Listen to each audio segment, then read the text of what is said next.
اس محفل کا آغاز سورۃ الفاتحہ کی تلاوت سے کریں گے۔ عبداللہ آئیں گے ہمارے ہاں، سمر کیمپ میں مسلسل شریک رہے، اور ان کی تلاوت سے محفل کا آغاز کریں گے۔ اعوذ باللہ من الشیطان الرجیم، بسم اللہ الرحمن الرحیم، الحمد للہ رب العالمین، الرحمن الرحیم، مالک یوم الدین، ایاک نعبد و ایاک نستعین، اهدنا الصراط المستقیم، صراط الذین انعمت علیہم غیر المغضوب علیہم ولا الضالین، آمین۔ یہ ہمارے منہاج بھائی کے فرزند ہیں عبداللہ، ماشاءاللہ حفظ قرآن کا جذبہ رکھتے ہیں۔ اللہ رب العالمین نے دینی اور دنیاوی دونوں علم سے بہرور فرمائے، حافظ قرآن بنائے، دین و دنیا میں ترقی عطا فرمائے۔ بسم اللہ الرحمن الرحیم، آمن الرسول بما انزل الیہ من ربہ والمؤمنون کل آمن باللہ وملائکتہ من کتبہ والرسول لا نفرق بین احد من رسله وقالوا سمعنا واطعنا غفرانك ربنا وإليك المصير، لا يكلف الله نفسا إلا وسعها، لها ما كسبت عليها ما اكتسبت، ربنا لا تؤاخذنا إن نسينا أو أخطأنا، ربنا ولا تحمل علينا إصرا كما حملته على قبلنا، ربنا ولا تحملنا ما لا طاقة لنا به، واعف عنا واغفر لنا وارحمنا، أنت مولانا فانصرنا على القوم الكافرين۔ اس کے بعد عبد الملک۔ عقیدہ کے لغوی اور شرعی معنی کیا ہے؟ عقیدہ کے لغوی معنی ماننا ہے۔ عقیدہ کے شرعی معنی تمام دینی امور کی تصدیق اس طرح کرنا کہ اللہ کوئی شک و شبہ نہ رہے۔ ہمیں اللہ تعالیٰ نے کس لیے پیدا کیا؟ ہمیں اللہ تعالیٰ نے اپنی عبادت کے لیے پیدا کیا، اس کے ساتھ کسی کو شریک نہ ٹھہرائے۔ ہمیں اللہ تعالیٰ نے اپنی عبادت کے لیے پیدا کیا، اس کی دلیل قرآن سے جیتی ہے۔ وَمَا خَلَقْتُ الْجِنَّ وَالْإِنسَ إِلَّا لِيَعْبُدُونَ۔ میں نے جن اور انسان کو اس لیے پیدا کیا تاکہ وہ میری عبادت کرے۔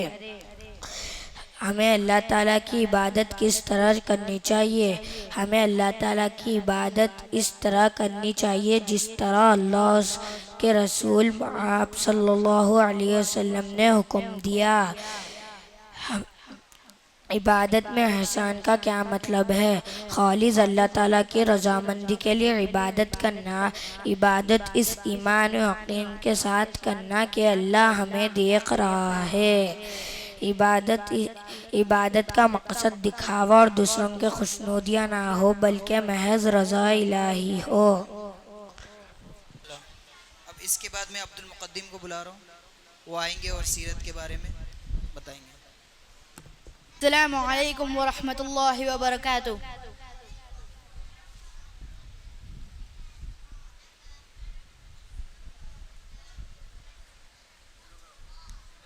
سوال نمبر 1، رسول اللہ صلی اللہ علیہ وسلم کا نام کیا ہے؟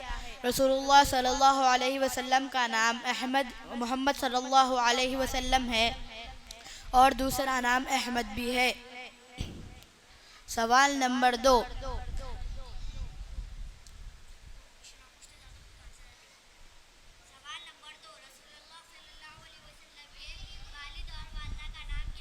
جواب رسول صلی اللہ علیہ وسلم کے والد کا نام عبداللہ بن عبد المطلب ہے اور والدہ کا نام آمنہ بنت وہب ہے۔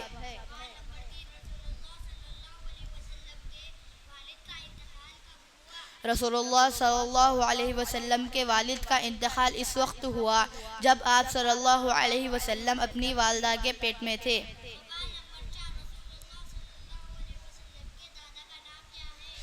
جواب رسول اللہ صلی اللہ علیہ وسلم کے دادا کا نام عبداللہ بن عبد المطلب ہے۔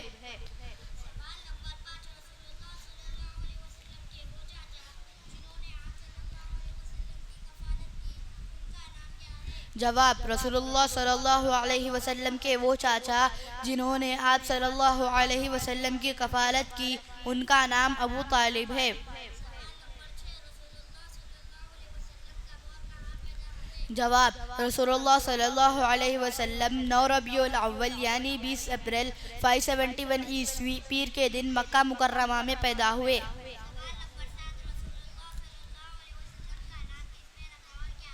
جواب رسول اللہ صلی اللہ علیہ وسلم کا نام آپ صلی اللہ علیہ وسلم کے دادا عبد المطلب نے محمد صلی اللہ علیہ وسلم رکھا۔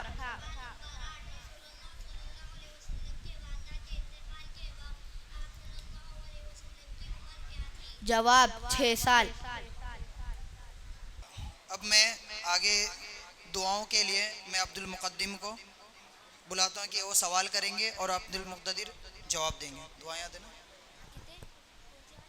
پہلے کی دعا اعوذ باللہ من الشیطان الرجیم۔ سونے سے پہلے کی دعا اللہم بسمک اموت و احیا۔ سو کر اٹھنے کے بعد کی دعا الحمدللہ الذی احیانا بعدما اماتنا وعلیہ النشور۔ الحمدللہ۔ اور برا خواب دیکھنے کی دعا اعوذ باللہ من الشیطان وشر ہذہ الرؤیا۔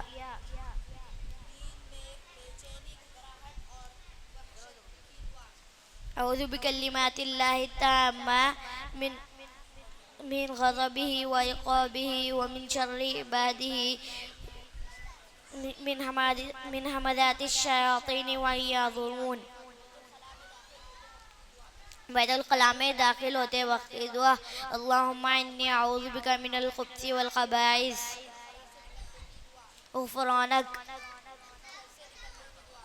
بسم اللہ توکلت علی اللہ ولا حول ولا قوة الا باللہ۔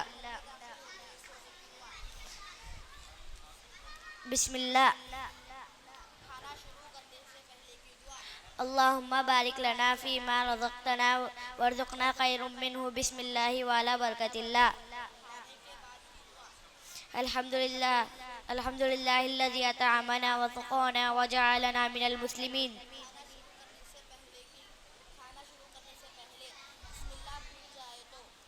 بسم اللہ اولہ وآخرہ۔ اللہم بارک لنا فیہ وزدنا منہ۔ نمیسا یحییٰ وہ آ کے احادیثیں پڑھیں۔ السلام علیکم۔ حدیث نمبر 1 الدین النصیحہ دین خیر خواہی کا نام ہے۔ حدیث نمبر 2 اتق اللہ حیثما کنت جہاں کہیں رہو اللہ سے ڈرتے رہو۔ حدیث نمبر 3 لا تحاسدوا آپس میں حسد نہ کرو۔ حدیث نمبر 4 من لا یرحم لا یرحم جو دوسروں پر رحم نہیں کرتا اس پر رحم نہیں کیا جاتا۔ حدیث نمبر 5 الحیاء شعبۃ من الایمان حیاداری ایمان کی ایک شاخ ہے۔ حدیث نمبر 6 الطہور شطر الایمان پاکی آدھا ایمان ہے۔ حدیث نمبر 7 الصلاۃ نور نماز نور ہے۔ حدیث نمبر 8 انما الاعمال بالنیات اعمال کا دار و بدار نیتوں پر ہے۔ حدیث نمبر 9 خالق الناس بخلق حسن لوگوں کے ساتھ اچھے اخلاق سے پیش آؤ۔ حدیث نمبر 10 قل آمنت باللہ ثم استقم کہو میں اللہ پر ایمان لائی اور اس پر ڈر جاؤں۔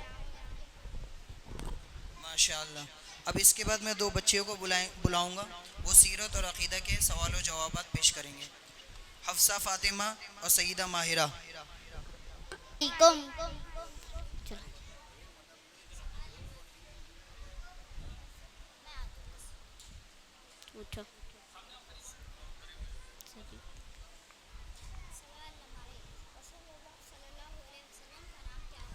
جواب رسول اللہ صلی اللہ علیہ وسلم کا نام محمد صلی اللہ علیہ وسلم ہے اور دوسرا نام احمد بھی ہے.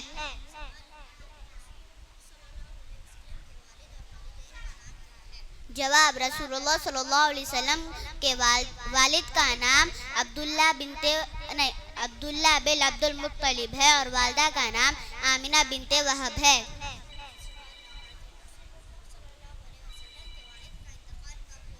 جواب رسول اللہ صلی اللہ علیہ وسلم کے والد کا انتقال اس وقت ہوا جب آپ صلی اللہ علیہ وسلم اپنے والدہ کے پیٹ میں تھے. جواب رسول اللہ صلی اللہ علیہ وسلم کے دادا کا نام عبد المطلب ہے.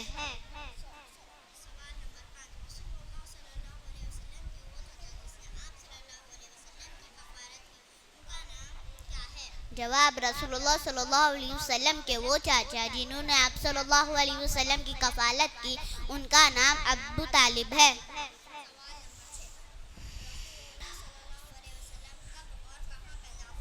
جواب رسول اللہ صلی اللہ علیہ وسلم 9 ربیع الاول یعنی 20 اپریل 571 30ویں پیر کے دن مکہ میں پیدا ہوئے. ابھی اور تو ہے 7-8 ہے جی 7-8 ہے 7-8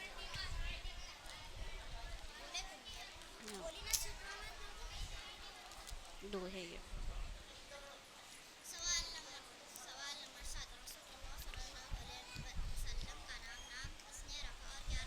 جواب رسول اللہ صلی اللہ علیہ وسلم کا نام آپ صلی اللہ علیہ وسلم کے دادا عبد المطلب نے محمد رکھا.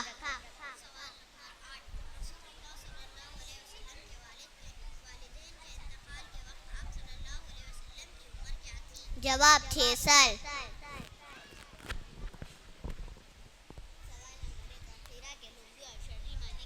عقیدہ کے لغوی معنی باندھنا ہے. عقیدہ کے شرعی معنی تمام دینی امور کی تصدیق اس طرح کرنی چاہیے کہ کوئی شک و شبہ نہ رہے. اللہ تعالیٰ نے ہمیں اس لیے پیدا کیا تاکہ ہم اس کی عبادت کریں اور اس کے ساتھ کسی اور کو شریک نہ ٹھہرائے.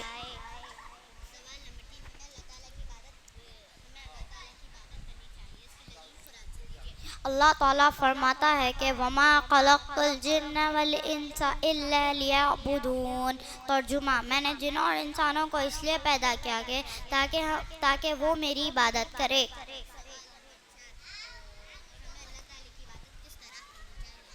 ہمیں اللہ کی عبادت اس طرح کرنی چاہیے کہ اللہ اور اس کے رسول صلی اللہ علیہ وسلم نے حکم دیا. خالص اللہ تعالیٰ کی رضامندی کے لیے عبادت کرنا. عبادت اس ایمان اور یقین سے کرنا ہے کہ اللہ ہمیں دیکھ رہا ہے. عبادت کا مقصد دکھاوا اور دوسروں کی خوشنودی نہ ہو بلکہ محض رضائے الہی ہو. رضائے الہی. السلام علیکم ورحمۃ اللہ وبرکاتہ. عقیدہ کے لغوی اور شرعی معنی کیا ہے؟ عقیدہ کے لغوی معنی باندھنا ہے اور عقیدہ کے شرعی معنی تمام دینی امور کی تصدیق اس طرح کرنی چاہیے کہ کوئی شک و شبہ نہ رہے. سوال نمبر 2، اللہ تعالیٰ نے ہمیں کس لیے پیدا کیا؟ اللہ تعالیٰ نے ہمیں اس لیے پیدا کیا تاکہ ہم اس کی عبادت کریں اور کسی کو شریک نہ ٹھہرائیں. سوال نمبر 3، اللہ تعالیٰ کی عبادت اس طرح کرنی چاہیے اس کی دلیل قرآن سے دیجیے.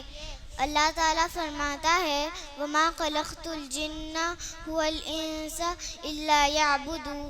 ترجمہ: میں نے جن اور انسانوں کو اس لیے پیدا کیا تاکہ وہ میری عبادت کرے. اور حدیث نمبر. سوال نمبر 4، ہمیں اللہ تعالیٰ کی عبادت کس طرح کرنی چاہیے؟ ہمیں اللہ تعالیٰ کی عبادت اس طرح کرنی چاہیے جس طرح نبی نے نبی صلی اللہ علیہ وسلم نے حکم دیا۔ ماشاءاللہ۔ اس کے بعد میں طوبہ فاطمہ کو بلاؤں گا، وہ آ کے احادیث پیش کریں۔ علیکم ورحمۃ اللہ وبرکاتہ۔ قال رسول اللہ صلی اللہ علیہ وسلم، پیارے رسول نے فرمایا، حدیث نمبر 1، الدین النصیحہ، دین خیر خواہی کا نام ہے۔ حدیث نمبر 2، اتق اللہ حیث ما کنت، جہاں کہیں ہو اللہ سے ڈرتے رہو۔ حدیث نمبر 3، لا تحاسدوا، آپس میں حسد نہ کرو۔ حدیث نمبر 4، من لا یرحم لا یرحم، جو دوسروں پر رحم نہیں کرتا اس پر رحم نہیں کیا جاتا۔ حدیث نمبر 5، الحیاء شعبۃ من الایمان، حیاداری ایمان کی ایک شاخ ہے۔ حدیث نمبر 6، الطہور شطر الایمان، پاکی آدھا ایمان ہے۔ حدیث نمبر 7، الصلاۃ نور، نماز نور ہے۔ حدیث نمبر 8، انما الاعمال بالنیات، اعمال کا دار و مدار نیتوں پر ہے۔ حدیث نمبر 9، خلق الناس بخلق حسن، لوگوں کے ساتھ اچھے اخلاق سے پیش آؤ۔ حدیث نمبر 10، قل آمنت باللہ ثم استقم، کہو میں اللہ پر ایمان لایا اور اس پر ڈٹ جاؤ۔ قرآن مجید پڑھنے سے پہلے یہ دعا پڑھے، اعوذ باللہ من الشیطان الرجیم۔ سونے سے پہلے یہ دعا پڑھے، اللہم بسمک اموت و احیا۔ الحمدللہ الذی احیانا بعدما اماتنا والیہ النشور۔ اچھا خواب دیکھنے پر یہ دعا پڑھے، الحمدللہ۔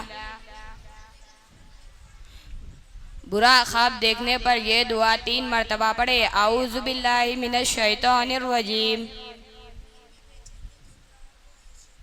نیند میں بے چینی، گھبراہٹ و وحشت کی دعا، اعوذ بکلمات اللہ التامات من غضبہ و عقابہ و شر عبادہ ومن حمزات الشیاطین وان یحضرون۔ بیت الخلاء میں داخل ہونے کی دعا، اللہم انی اعوذ بک من الخبث والخبائث غفرانک۔ گھر سے نکلنے کی دعا، بسم اللہ توکلت علی اللہ لا حول ولا قوة الا باللہ۔ بسم اللہ۔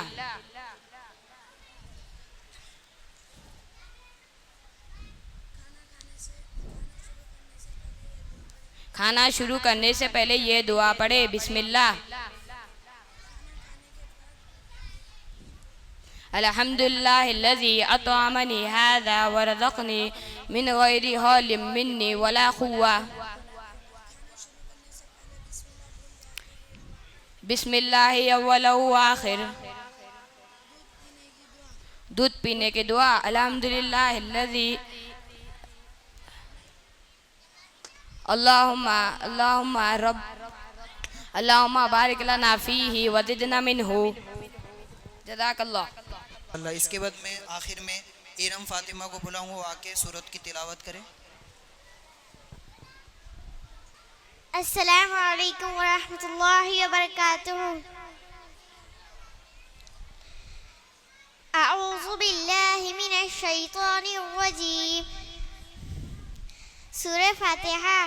الحمدللہ رب العالمین، الرحمن الرحیم، مالک یوم الدین، ایاک نعبد و ایاک نستعین، اہدنا الصراط المستقیم، صراط الذین انعمت علیہم غیر المغضوب علیہم ولا الضالین، آمین۔ سورہ اخلاص۔ قل هو اللہ احد اللہ الصمد، لم یلد ولم یولد ولم یکن له کفوا احد۔ سورہ فلق۔ قل اعوذ برب الفلق، قل من شر ما خلق ومن شر غاسق اذا وقب ومن شر النفاثات في العقد ومن شر حاسد اذا حسد۔ سورہ ناس۔ قل اعوذ برب الناس، ملک الناس، الہ الناس، من شر وسواس الخناس الذي يوسوس في صدور الناس من الجنة والناس. ماشاء اللہ. الحمدللہ آپ نے ابھی بچوں کے تعلیمی مظاہرے دیکھے. یہ بچے الحمدللہ چھٹی کے دنوں میں مسلسل انہوں نے سمر کیمپ جوائن کیا اور مسلسل انہوں نے حاضری دی اور گلدستہ اسلام اور قواعد قرآن پڑھنے کے مسلسل انہوں نے مشق کیا، سیکھا، اور یہ اس کا ثمرہ ہے کہ انہوں نے چھٹی میں وقت کو ضائع نہیں کیا اور مسلسل حاضر ہوتے رہے، سیکھتے رہے. اللہ رب العالمین انہیں دنیا میں اور آخرت میں کامیابی عطا فرمائے. آج یہ آخری پروگرام ہے اور اس کے اندر ان کو مختصر نصیحتیں بھی کی جائیں گی اور ان کو انعامات سے بھی نوازا جائے گا اور سرٹیفکیٹس دیے جائیں گے تاکہ مستقبل میں وہ ہمیشہ کامیابی کے منازل طے کرتے رہیں اور اسی طرح تعلیمی جو پروگرام ہے اس میں حصہ لیتے رہیں. طلبہ کو نصیحت کرنے کے لیے اور مختصر زندگی میں ان کی رہنمائی کرنے کے لیے اور کیا چیزیں ان کو مفید ہیں اور کیا چیزیں ان کو نقصان دینے والی ہیں، کون سے علم اس کو فائدہ دینے والا ہے اور کون سا علم ان کے لیے نقصان دہ ہے اور مستقبل میں کیسے ترقی کر سکتے ہیں، اس تعلق سے مختصر نصیحتیں آج ہم فضیلت الشیخ شفیق عالم جامعی حفظہ اللہ سے سماعت کریں گے تاکہ بچے یہ قوم کے معمار ہیں، ترقی کرتے جائیں اور مستقبل ان کے ہاتھوں میں ہے. اور آج ہم انشاءاللہ شیخ سے سماعت کریں گے کہ شیخ ہمارے سامنے مختصر نصیحتیں پیش کریں. السلام علیکم ورحمۃ اللہ وبرکاتہ. الحمدللہ رب العالمین والعاقبۃ للمتقین والصلاة والسلام علی رسولہ النبی الکریم. اما بعد، اعوذ باللہ من الشیطان الرجیم. واصبر نفسک مع الذین یدعون ربهم بالغداة والعشی یریدون وجهه ولا تعد عیناک عنهم ترید زینة الحیاة الدنیا ولا تطیع من اغفلنا قلبه عن ذکرنا واتبع هواه وکان امره فرطا. معزز و محترم علماء کرام، سرپرست حضرات، عزیز طلبہ و طالبات،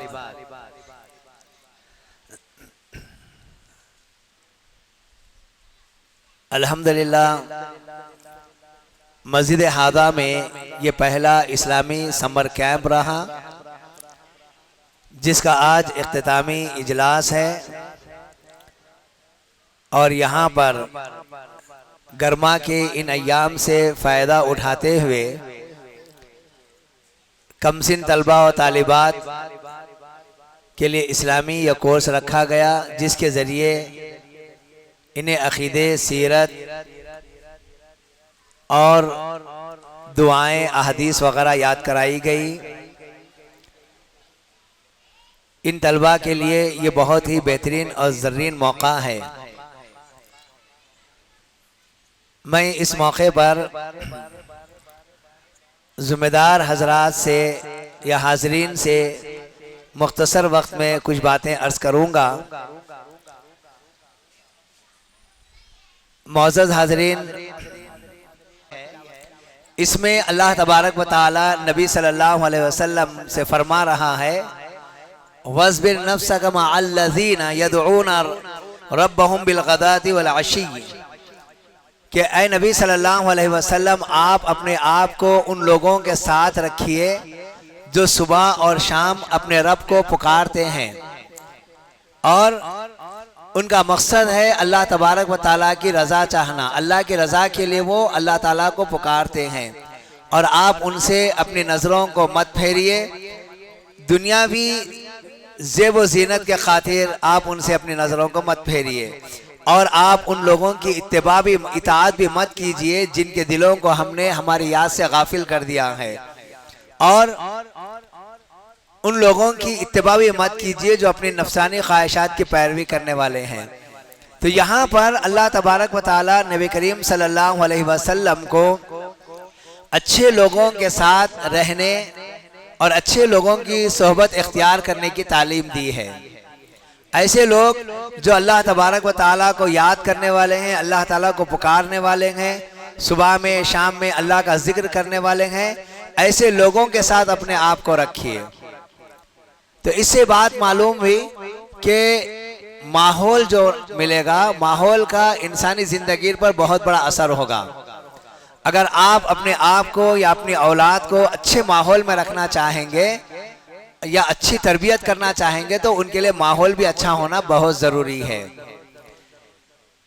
ابراہیم علیہ السلام کے تعلق سے بات اللہ رب العالمین نے قرآن کریم میں ذکر کی ہے۔ ابراہیم علیہ السلام نے اپنے بیوی اور بچے کو مکے کے اندر چھوڑا اور اللہ سے دعا کی، ربنا انی اسکنت من ذریتی بواد غیر ذی زرع عند بیتک المحرم ربنا لیقیموا الصلاۃ، اے میرے رب میں نے اپنے ذریت کو ایک ایسے مقام پر چھوڑا ہے وہاں پر کوئی چیز موجود نہیں ہے۔ ابراہیم علیہ السلام نے جب اسماعیل اور ان کی ماں کو ایک ایسے مقام پر چھوڑا جہاں پر پیڑ پودے موجود نہیں ہے، پانی موجود نہیں ہے، کھانا موجود نہیں ہے، کوئی چیز موجود نہیں ہے، لیکن وہاں پر کیا ہے؟ تیرا حرمت والا گھر موجود ہے۔ میں نے اپنی بیوی اور بچے کو تیرے حرمت والے گھر کے پاس چھوڑا ہے، اس کے علاوہ کوئی اور چیز وہاں پر موجود نہیں ہے۔ اور کیوں چھوڑا؟ ربنا لیقیموا الصلاۃ، اے میرے رب تاکہ یہ لوگ نماز قائم کر سکیں۔ تو ابراہیم علیہ السلام نے اچھے ماحول کے لیے برے ماحول سے نکل کر آپ ایک ایسے مقام پر اپنے بیوی اور بچے کو چھوڑا جہاں پر کوئی وسائل اور ذرائع موجود نہیں ہے۔ صرف اور صرف ان کا آپ کا مقصد یہ تھا، ربنا اے میرے رب لیقیموا الصلاۃ، تاکہ یہ نماز کو قائم کر سکیں۔ تو ماحول کا اچھا ہونا بہت ضروری ہے۔ تو الحمدللہ یہ جہاں کہیں مسجد ہوتی ہے، مسجد کے اطراف ایک اچھا ماحول ہوتا ہے، کیونکہ ان بچوں کی تربیت ہوتی ہے، انہیں قرآن کریم کی تعلیم دی جاتی ہے، اور مسجد کے ذریعے سے مکاتب قائم ہوتے ہیں، ایسے کورسز کیے جاتے ہیں، اور ان کورسز کے ذریعے سے بچوں کو بنیادی تعلیم دی جاتی ہے۔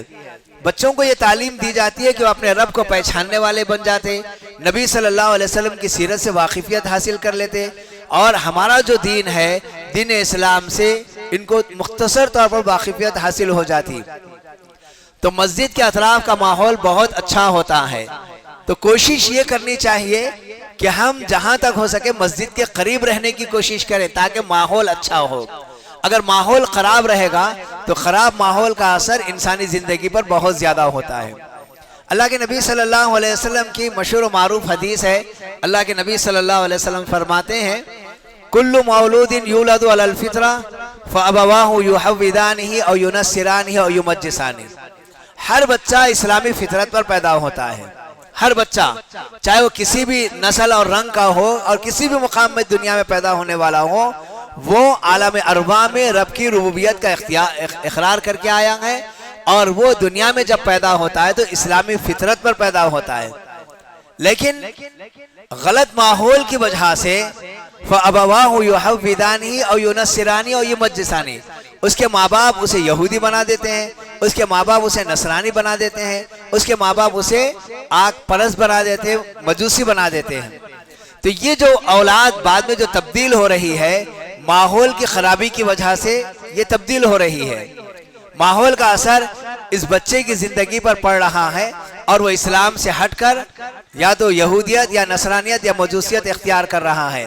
لیکن افسوس کی بات یہ ہے کہ بہت سارے بچے جو مسلمان گھروں میں پیدا ہو رہے ہیں، ان کو صحیح ماحول نہیں مل رہا، اسلامی ماحول نہیں مل رہا، اسلامی تربیت ان کی نہیں ہو رہی ہے۔ اب یہ بچے بڑے ہو کر یا تو یہودیت کی طرف یا نصرانیت کی طرف یا مجوسیت کی طرف یا ہندویت کی طرف ادھر چلے جا رہے ہیں۔ تو ہمارے بچوں کے لیے اچھا ماحول ہونا ضروری ہے، اور یہ اچھا ماحول مسجد کے علاوہ کسی اور مقام پر ملنا بہت مشکل ہے۔ مسجد اور مسجد کے اطراف میں ہی یہ اچھا ماحول مل سکتا ہے۔ تو جہاں تک ہو سکے اپنے آپ کو اور اپنی اولاد کو اچھے ماحول میں لانا چاہیے۔ اللہ رب العالمین نے قرآن مجید میں فرمایا، یا ایھا الذین آمنوا قوا انفسکم واہلیکم نارا، اے ایمان والو تم اپنے آپ کو اپنے گھر والوں کو جہنم کی آگ سے بچاؤ۔ جہنم کی آگ سے کیسے بچائیں گے؟ ہم گندے ماحول میں رہیں گے، گندگی کا اثر ہمارے اوپر پڑے گا تو ہم اپنے آپ کو نہیں بچا سکیں گے. اسی لیے اللہ رب العالمین کیا کہا؟ یا ایھا الذین آمنوا اتقوا اللہ وکونوا مع الصادقین. اے ایمان والو تم اللہ تعالیٰ سے ڈرو اور سچے لوگوں کے ساتھ ہو جاؤ. سچے لوگوں کے ساتھ ہو جاؤ. اگر آپ جب سچے لوگوں کے ساتھ ہو جائیں گے، سچے لوگوں کی دوستی رکھیں گے تو ان کی سچائی کا اثر آپ کے اوپر پڑے گا. آپ ایسے سچے لوگوں کے ساتھ رہتے ہوئے جھوٹ نہیں بولیں گے. اگر آپ جھوٹے لوگوں کے ساتھ رہیں گے تو اس کا اثر آپ پر بھی پڑے گا. ایک دن آپ بھی جھوٹ بولنے والے بن جائیں گے. اللہ رب العالمین نے کہا وَارْكَعُوا مَعَ الرَّاكِعِينَ، رکوع کرنے والوں کے ساتھ رکوع کرو. یعنی نماز جو قائم کرنے والے، نماز پڑھنے والے ہیں، تم ان کے ساتھ ہو جاؤ تاکہ تم بھی جو نماز پڑھنے والے بن جاؤ. تو یہ ماحول کا اثر ہے. اگر آپ بے نمازی کے ساتھ رہیں گے تو آپ کے اوپر ان کا اثر پڑے گا، آپ بھی نماز سے دور ہوتے چلے جائیں گے. نماز پڑھنے والوں کے ساتھ رہیں گے تو آپ کے اوپر ان کا اثر پڑے گا، آپ بھی نماز پڑھنے والے بن جائیں گے. تو اس لیے یہ لازم اور ضروری ہے کہ ماحول کا اثر انسانی زندگی پر پڑتا ہے، تو ہمیں اچھی سے اچھی زندگی گزارنا چاہیے ان چیزوں سے بچتے ہوئے. اللہ کے نبی صلی اللہ علیہ وسلم، امام ابن تیمیہ رحمہ اللہ کہتے ہیں کہ انسان کے اندر ماحول کا اثر پڑتا ہے، ماحول کا اثر انسان کی زندگی میں آتا ہے. اگر وہ جانوروں کے ساتھ زندگی گزار رہا ہے تو جانوروں کی فطرت، جانوروں کا اثر انسان کے اوپر پڑ جاتا ہے. اتنا زیادہ اثر پڑتا ہے. اللہ کے نبی صلی اللہ علیہ وسلم کی حدیث ہے، آپ صلی اللہ علیہ وسلم فرماتے ہیں الفخر والخیلاء فی اہل البقر فی اہل الابل والخیل. فخر اور تکبر یہ کن لوگوں میں؟ اونٹ کے اندر اور گھوڑے کے اندر یہ کیفیت پائی جاتی ہے. جو اونٹ پالنے والے ہیں اونٹوں کے ساتھ رہنے والے ہیں، اور جو گھوڑا پالنے والے گھوڑوں کے ساتھ رہنے والے ہیں، ان کا اثر اس کے پالنے والوں کے اوپر بھی پڑتا ہے. اور اللہ کے نبی صلی اللہ علیہ وسلم فرماتے ہیں وَالسَّكِينَةُ فِي أَهْلِ الْغَنَمِ. بکری مزاج کے اعتبار سے نرم ہوتی ہے، بکری پالنے والوں کے اندر سکونت اور نرمی پائی جاتی ہے. یہاں تک کہ آپ جانوروں کے ساتھ زندگی گزاریں گے تو ان جانوروں کا اثر بھی آپ کے اوپر پڑے گا. آپ جانوروں میں اونٹ اور گھوڑے کو پالیں گے، ان کے ساتھ رہیں گے تو ان کا اثر آپ کے اوپر پڑے گا. یہاں تک کہ ان کی جو فطرت ہے فخر اور انا کی وہ کیفیت آپ کے اندر بھی آئے گی. بکری نرم مزاج کے، بکریاں پالنے والوں کے اندر سکونت آئے گی. تو ان چیزوں کا خاص خیال رکھنا چاہیے. اور میری آخری بات یہ ہے، اللہ کے نبی صلی اللہ علیہ وسلم بنی اسرائیل کا ایک واقعہ سنا ہے، بڑی مشہور حدیث ہے کہ ایک شخص 99 آدمیوں کو قتل کیا، اور اس کے بعد وہ ایک عابد کے پاس گیا اور عابد کے پاس جا کر کہنے لگا کیا اب میرے لیے توبہ ہے؟ میں نے 99 لوگوں کو قتل کر دیا ہے، اب میں کیا توبہ کرے تو میری توبہ قبول ہوگی؟ تو اس عابد نے کہا کہ تمہاری توبہ کے لیے تمہاری توبہ قبول ہونا ناممکن ہے، تم نے 99 لوگوں کو قتل کیا ہے. تو اس نے ان کو بھی قتل کر کے 100 کی گنتی پوری کر لی.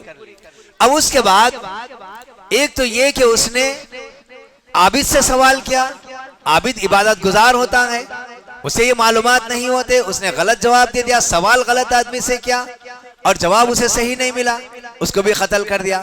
اب وہاں سے نکل کر ایک عالم کے پاس گیا، عالم سے سوال کیا تو اس عالم نے کہا کہ تمہارے اور توبہ کے درمیان کون سی چیز حائل ہو سکتی ہے؟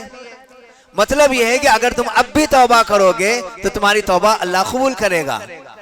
اور اس کے بعد اس عالم نے کہا کہ دیکھو تم یہاں سے نکل جاؤ، انطلق الی ارض کذا و کذا، تم ایک فلاں زمین کے طرف چلے جاؤ، فلاں بستی والوں کی طرف چلے جاؤ، کیونکہ وہاں کے جو لوگ ہیں وہ لوگ اللہ کی عبادت کرنے والے ہیں، صبح و شام اللہ کو پکارنے والے ہیں.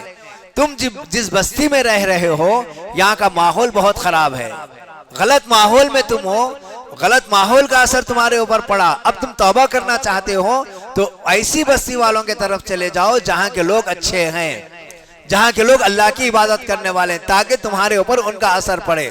اور کہا کہ آئندہ پھر کبھی پلٹ کر اس بستی کی طرف نہیں آنا. تو جب آپ اچھائی کو اپنا رہے ہیں تو اس اچھائی کے ساتھ ساتھ اچھے ماحول کو بھی اپنانا بہت ضروری ہے تاکہ جو سو برائی سے بچ سکیں. تو ہم اللہ رب العالمین کے اس پیغام پر عمل کرنا چاہتے ہیں کہ یا ایھا الذین آمنوا قوا انفسکم واہلیکم نارا، اے ایمان والو تم اپنے آپ کو اپنے گھر والوں کو جہنم کی آگ سے بچاؤ۔ تو اس کے لیے لازم اور ضروری ہے کہ ہم اپنے آپ کو اپنے گھر والوں کو اسی وقت بچا سکتے ہیں جب ہم اچھا ماحول اختیار کریں گے، یہ ہمارے لیے لازم اور ضروری ہے۔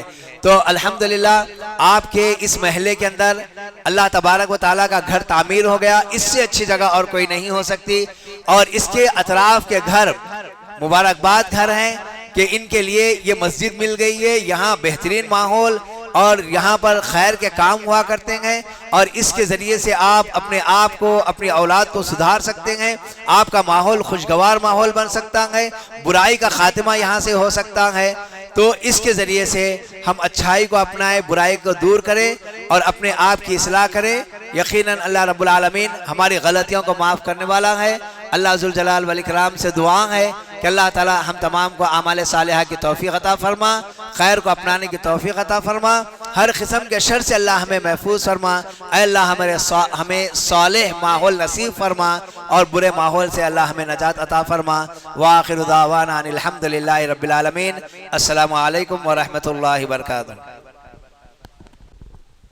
ماشاءاللہ، جزاکم اللہ خیر، بارک اللہ فیکم۔ بڑی قیمتی اور عمدہ نصیحتیں تھیں کہ انسان کو ماحول دیکھنا چاہیے اور اچھے ماحول میں رہنے کی کوشش کرنا چاہیے، اور اللہ کے رسول صلی اللہ علیہ وسلم اس لیے فرمایا کہ انسان جو ہے اپنے دوست کے ذریعے سے پہچانا جاتا ہے کہ انسان کیسے لوگوں کی دوستی اختیار کرتا ہے، کیسے لوگوں کی صحبت میں رہتا ہے، اس کے ذریعے سے انسان پہچانا جاتا ہے۔ اس وجہ سے اگر انسان کو اہل جنت یعنی جنت میں جانا ہے تو اہل جنت کی دوستی اختیار کرے، ایسے لوگوں کی دوستی اختیار کرے جو متقی پرہیزگار ہیں، اور اگر وہ جہنم میں جانا چاہتا ہے تو ایسے لوگوں کی دوستی اختیار کرے جو جہنمی افعال کرتے ہیں، گناہ کے کام کرتے ہیں، نمازیں چھوڑتے ہیں۔ تو اس وجہ سے اللہ کے رسول صلی اللہ علیہ وسلم یہ فرمایا المرء مع من حب، کہ انسان ان کے ساتھ ہوگا جس سے وہ محبت کرتا ہے۔ اگر آپ اللہ اس کے رسول سے اور ان کے راستے پر چلنے والوں سے محبت کرتے ہیں تو آپ انہی کے راہ پر ہوں گے۔ اس وجہ سے ایسے لوگوں کی صحبت اختیار کریں۔ بڑی قیمتی نصیحتیں تھیں شیخ کی۔ اب میں زیادہ باتیں نہ کر کے فضیلت الشیخ طه خالد سعید عمری مدنی حفظہ اللہ کو صدارتی کلمات کے لیے دعوت دوں گا۔ شیخ ہمیں نصیحت فرمائیں۔ جزاکم اللہ خیرا۔ السلام علیکم ورحمۃ اللہ وبرکاتہ۔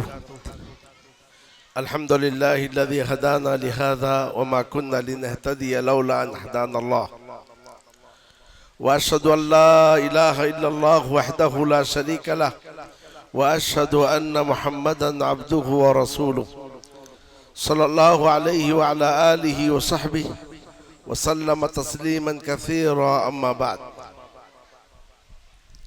محترم امیر جمعیت اہل حدیث حیدرآباد اور سکندرآباد، اس مسجد کے ذمہ داران اور اس سمر کورس کے معلمین اور اس کورس میں شریک طلبہ اور طالبات اور ان کے اولیاء امور، بڑی خوشی اور مسرت ہو رہی ہے کہ مسجد حاضہ کے ذمہ داران نے ابتدا ہی سے اس مسجد کے تعلق سے اور مسجد کے اطراف رہنے والوں کے تعلق سے اپنی ذمہ داری کو سمجھا۔ اس مسجد کو نہ صرف نماز کے لیے خاص کیا بلکہ نماز کے ساتھ ساتھ ایسے امور بھی یہاں انجام دیے جا رہے ہیں جس سے مسجد کے اطراف و اکناف میں جو محلہ ہے ان میں اصلاح کا کام ہو سکے اور اس طریقے سے ان کے عقائد، ان کے معاملات اور ان کے اخلاق کی درستگی ہو سکے۔ یہ ایک انتہائی اہم کام ہے کیونکہ مسجد کی حیثیت ہمارے معاشرے میں ریڑھ کی ہڈی کی حیثیت ہوتی ہے۔ ریڑھ کی ہڈی کے بغیر یا اس میں خلل ہونے سے جیسے پورے کے پورے انسان میں خلل آ جاتا ہے، اس طریقے سے مسجد میں کوئی خلل ہو جائے تو معاشرہ اس سے متاثر ہوتا ہے۔ میں اس توفیق پر ذمہ داران مسجد حاضہ کو